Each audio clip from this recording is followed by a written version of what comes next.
Ladies and gentlemen from the United States and everywhere, the time has come. It's live from Studio C with your host, Carol Ann Kaufman.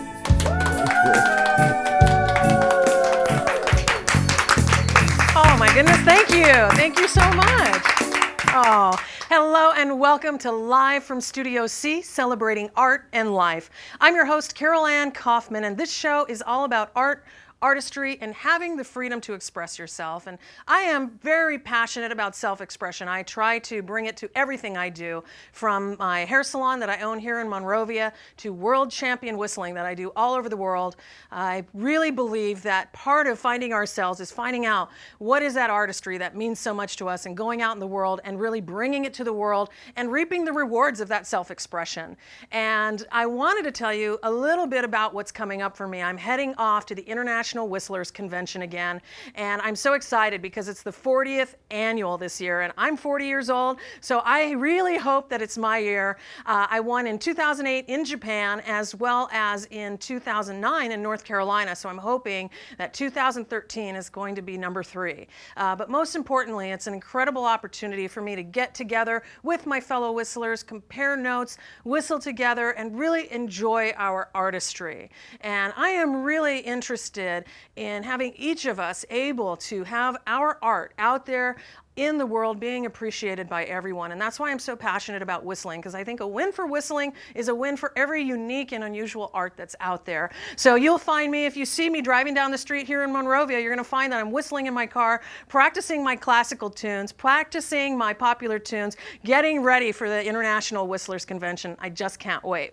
And in other whistling news, I recently had an incredible time out at in Orange, California, at Chapman University. And recently, earlier this year, Chapman put together an incredible tribute to Huell Hauser. And Chapman actually is housing all of Huell's content, some of his archives, a lot of his books, and they have that all on display for you to go to check out. It was an incredible time. And, you know, I really hate to brag. Oh, but I was a featured artist, actually, and this is a little sign I found somewhere in my car on the way out of the event. I went down with my friend Brooke Ellis, and we actually performed for almost 1,000 Huell lovers that were out there at Chapman University. I cannot even tell you how incredible the event was. President Doty of Chapman gave an incredible speech. They gave the first ever Huell Hauser Scholarship Award to a wonderful gal, and then they acknowledged all of the stars from Huell Hauser, myself included, and it was an incredible opportunity to meet and greet with all the different fans, all the different artists that Huell featured, including the Lint Lady. Pinks came out and gave out free hot dogs, Fosselman's ice cream. I mean, it was just there from A to Z, celebrating Huell Hauser, and he's been an incredible contribution to my life and to my family, and I really just am so honored to have been a part of that event. Now today, we have an incredible show for you. I am so excited. I actually have a friend who is coming today, a poet, and in the essence of poetry, I wanted to come prepared and bring you a little poetry, make my own little offering to set the stage for the real poet. So please allow me to present a little something I found on the internet. There once was a man from Nantucket. Carol, can I help you with this one? Yeah, please do. There once was a young lady from New York. Her name was Aaliyah, whose smile was like sunshine, her aura like the moon. You are now one with the universe in the upper room. Death is just an illusion, the great mystery beyond human eyes. But we must never lose sight. Like a phoenix, the most exalted one shall rise. Ladies and gentlemen, we'll be right back.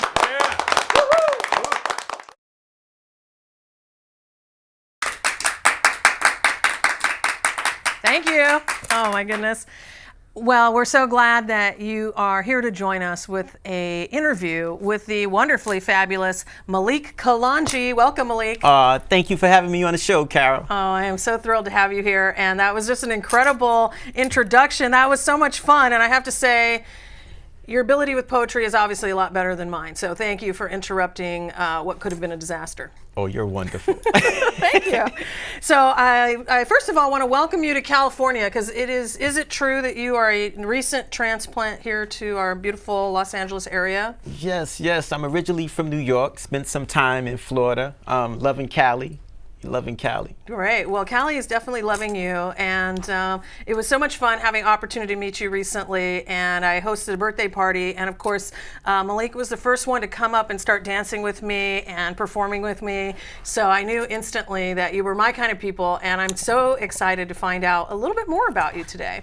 Oh, again, I'm so happy to be on this show, and I appreciate you having me here. Thank you. So I want to start off and tell our audience a little bit about who you are. Now, I've been doing some investigative reporting, some research, and I found out quite a few things about you. So not only are you a poet, you are a martial artist, black belt actually, right? Oh, yes. Oh, my goodness. Okay, obviously an animal lover, a vet tech, you're totally into yoga, you've traveled the world, and the thing that I think is probably the most remarkable about you is that you exude probably more joy than anybody that I think I've ever even met. You absolutely just glow with it, and I just think that is just, I mean, that's artistry in itself right there. Oh, wow. I mean, for me, I just love seeing people happy, bringing a smile on, everyone's face. I'm a people person, and I just love, nature, life, and just the well-being of all beings, That's me. That's what my heart is, and, I give thanks for the Creator for having me here, to be on this journey. And while I'm here, my mission is to love. For if I'm not loving, then I would have failed my Creator, truly. Wow, that's awesome, and you definitely represent that. That is so cool. Now, so I mean, that was actually kind of like poetry in and of itself, what you just said. So it doesn't surprise me that you are a poet and an author, and I am so incredibly impressed. You have your very own book. I mean, I know this is actually your second book, right? It's my second. And it is. That's incredible. I mean, maybe someday my dream will be realized and I can have my own book with my own name, with my own long hair and hugging a tree, anything that you can do it. Well, what? I'm so glad that you said that, because that is exactly what we're here to talk about today, is this idea that you can do art. And I think that that's something that's inside of all of us, but I know that sometimes when we get into life and we get into, I've got to pay the bills and I've got to get things done and take care of this and take care of that, a lot of times people will justify maybe making art a little less important. And I wanted to ask from you, why do you think art is important to have inside of your life every day, and for you and for everybody? Wow. Well, I feel the creative aspect of it. I mean, as for me, in terms of things that I went through, and there have been trials, tribulations, and so forth, and art has seemed to get me through those things, the martial arts, yoga, meditation, and those creative forces that spawned, from the divine force to get me through those days where, I don't know if I'm going to make it. But through that art form, it helped me reach that upper level. And in terms of that, I just want to wish this upon everybody, you know what I mean? Especially my readers, but not only in terms of just readers, just the art form itself. Everybody needs that hobby, to get them through. I think children, should all have a hobby so that they can get through, those difficult times. And in this day of time, it's not easy in school. What I thought was hard during my time, doesn't justify what happens now, because it's really hard for them now. So I think having an art, using that creativity to get to the next level, it's beautiful. And then you kind of like dissect all the harsh things that you encounter as a child and so forth. You become numb to it, and you become stronger and beautiful in the process. That is awesome. I absolutely love that. So I hear two things of what you're saying is, first of all, how having your art is like this anchor, this thing that actually elevates you in your daily life and maybe kind of reminds you of who you really are. I would maybe say it that way a little bit, Absolutely. right? Kind of keeps you steeped in the good things in life and those self-expressions. And does. then you're saying something else, which I think is so important about the kids. And I would say it's like, we've got everybody onto the screen and onto the iPad. Let's take that energy and put it out into the world, right? And have that sort of flow happening for kids and, of course, adults too. Absolutely. That's so brilliant. So I want to go into the book because, again, I mean, it's a dream for me to someday have a book, and I'm just so amazed that you actually have two. Because you're like, what, 27? You look like you're 27, right? Okay, we're not going to. I'll take that. Okay, good. So this book was just so fun. I mean, I had so much fun looking through it and actually seeing how much variety that you put in, how much thoughtfulness you put in to kind of appeal to a whole broad range. I saw that there are heartfelt poems about our planet and about deep love, and also short and sweet poems about like every different animal. It was like a Noah's Ark of just honoring every little animal that's out there. And I really felt like this was something that would appeal to both kids and adults. There's also stories, there's parables, and then there's even a whole section on being vegan. So does that mean you're a vegan? I am a vegan. Okay. And so what was the inspiration for the poetry, especially in the stories? How did that get started? Well, I kind of wanted something, like you said, that children could appreciate, adults also, and, using regression to bring people back to that point of innocence, which is a child's state of being. Because in society now, we've become man, crush, kill, destroy. And I'm trying to eliminate that way of thinking so that everybody can actually see life as beautiful as the Creator, gave it to us, you know what I mean? Whether it be plant, animal, or being. To me, this is the circle of life where we should respect all. And I think once we come into that harmony and balance, then we can have peace on earth. Wow, that's really awesome. And definitely harmony and balance, I agree, are just the key to peace in every single area of life. And I think it's so much fun that you had the boldness, I would call it boldness, to say, this is my message and I want to put it out there. What do you think sort of separates you from the person that told themselves, oh, there's an artist inside, but I'm going to let it go? What is it that has you say, what I have to say is important and I want to get it out there? And the reason I'm asking, not just because I'm interested, but I want other people to be able to look and see how can they start to access that part of themselves. Right. Well, first of all, for me, I had such an admiration as a youth for nature. Seeing a dandelion, a flower, a rainbow, that was captivating to me, you know what I mean? And I was blessed to have that within. So I said, well, with all these things that I was channeling within, how can I get other people to see it? Because sometimes we'll walk out and there's a beautiful rainbow after the rain and not notice. Or at nighttime, we'll see a beautiful moon and not notice. Or just that ray of sun coming into our window, and we'll get up and not notice. That's all hectic things in our lives, and I'm trying to alleviate those hectic things in our lives that we get caught up in, the computer and so forth, where we can rebound and say, hey, you know what? The real treasures in life are, the simplest things that we have every day before us, and we ignore it, So I think with that, having those ingredients in me, I wanted to mix it up and just pour it out to everybody else. I love that. I do really hear what you're saying about that childlike innocence. And I think that is so neat what you're saying about kind of bring us back to that innocent time and really appreciate these poems. And you do kind of feel yourself getting into a different attitude when you read these stories and you see these poems. It is a much more kind of a free and easy way of looking at life and really seeing that pure innocence. Now, I want to know, how old were you when you wrote your first poem, and do you remember what it was about? Wow.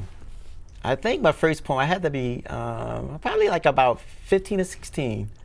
And it was about love. I'm a romantic also, and I love love, all aspects of love in terms of, not in a sexual aspect, but just love in general. Yeah.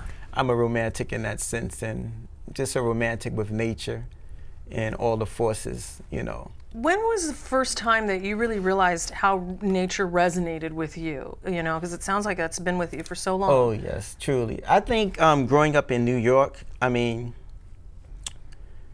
a lot of my friends, they were, playing sports and so forth. I didn't get into sports until later, and, in martial arts till later. I was kind of like a late bloomer in terms of, the sports aspect, because I just was a nature boy. I wanted to be around the serenity of nature, be it if my parents were in disharmony or my brothers and sisters were in disharmony. I would find that peace or that balance, surrounded by birds, bees, trees, whatever. That's what I seeked, and and I never changed. I'm still the same way today. That's so cool. I just love that. Now, in a few moments, I'm going to ask you to perform a few of your poems. Would that be okay? I mean, are you willing? Absolutely, I would love to. Okay, great. Now, before we get there, I did want you to tell me, because I know that you have done some music. You've traveled the world doing a few things. Could you tell us, everybody, a little bit about, how that came about and what that is with your rap that we're going to see in a little bit? Oh, well, musically, I made some, I appeared on the Rosie O'Donnell show with my best friend, who was Granny Rap. And she was a 70-year-old lady, and we did a show on Rosie for breast cancer awareness, where she did the mammogram jam. Rosie got the tape, received it well, loved this, flew us in, and with the support of dear friends in the entertainment business, Ernest Thomas, as well as Bernadette Stannis, who actually helped motivate me and bring that creative forces out even more so. Very inspiring they were. So here I am, and just developing my poetry, my rap music, and taking it to that next level, which I'm happy. I give thanks just for the opportunity, for everything that I do. I mean, even being here on your show is a delight for me. Thank you. Well, It's definitely delightful to hear somebody speak from the heart, especially, I mean, you just can't get better. Peace, balance, nature, I mean, that is the nitty-gritty of the good stuff. So I'm so happy that you're here to share that message with all of our listeners, possibly millions of viewers here. I mean, possibly. But anyway, we are now going to have the opportunity to see some performance by Malik Kalonji.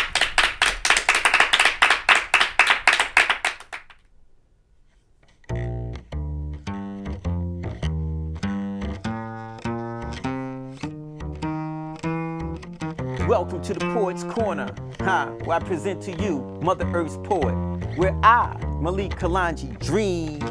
I dream my dream to heal the world. I care enough to dream of a planet remarkably clean, where no one knows what the word pollution means.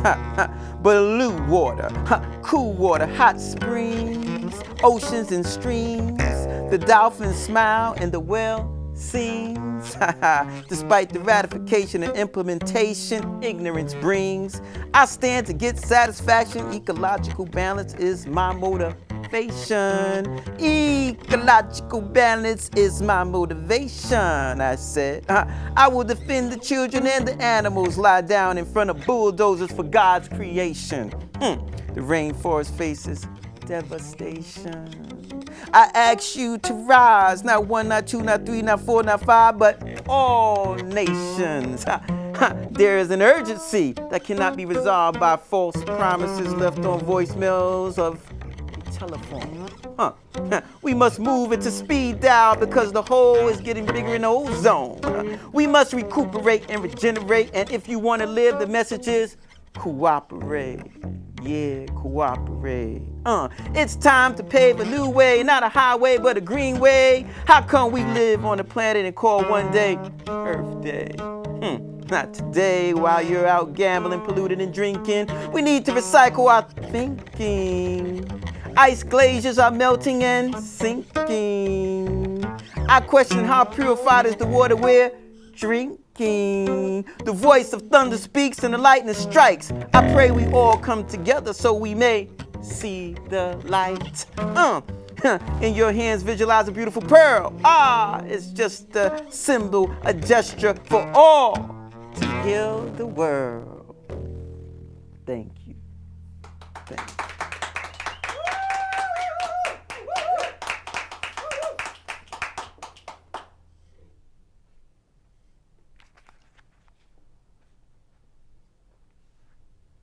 Mother Earth's poet, earthing the power within. 4 seasons without an end. I call Earth my mother, my friend. Born naked without knowledge of sin. Anointed with oil, I plant seeds in soil. Flowers bloom. I sit among the stars in the bright full moon. I've witnessed the sunset. Fertility is law. There's a universal force that governs the rich and the poor. White clouds and dark clouds, thunder and rain.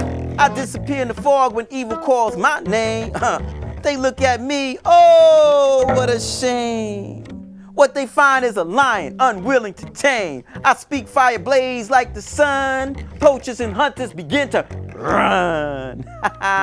Be it man, I see some blind and some dumb, slaughtering animals for game and fun, destroying trees, soon there'll be none. The great spirit speaks beyond the sun. As the world turns, I bring truth so that all may know it. I am Mother Earth's poet. Thank you. Ladies and gentlemen, thank you. Thank you. As the nature of poetry flows through my mind, I like to think Clarence Robinson, one of a kind. Clarence Robinson on bass.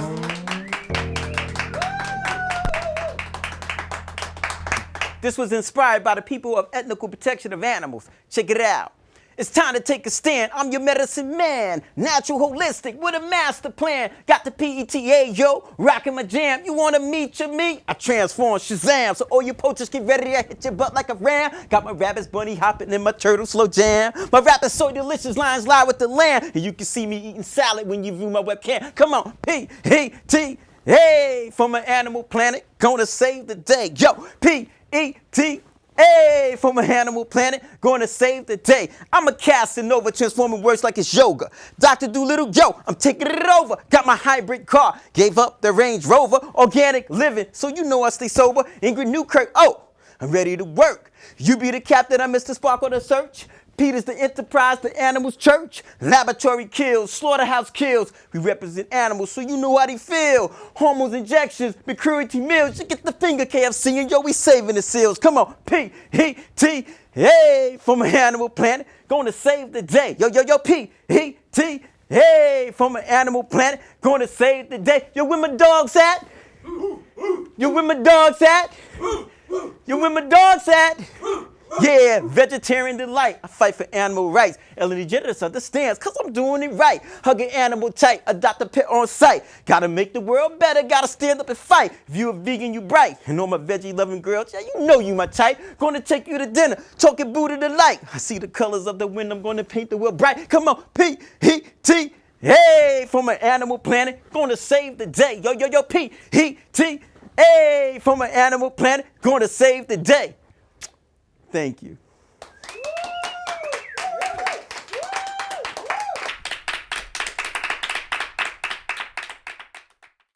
Wasn't that a wonderful treat? Oh my goodness, that was just beautiful poetry, rapping, everything. Artistry is just such a wonderful way to keep your life passionate. And of course, as I previously mentioned, one of the ways I keep my life passionate is with a little whistling. So in true Live from Studio C fashion, I want to end for you with a whistling tune. This one I took with me to the International Whistlers Convention last year, and it's called Haven't Met You Yet, made popular by Michael Bublé. I hope you enjoy it.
Thank you. Thank you so much. Oh, thank you.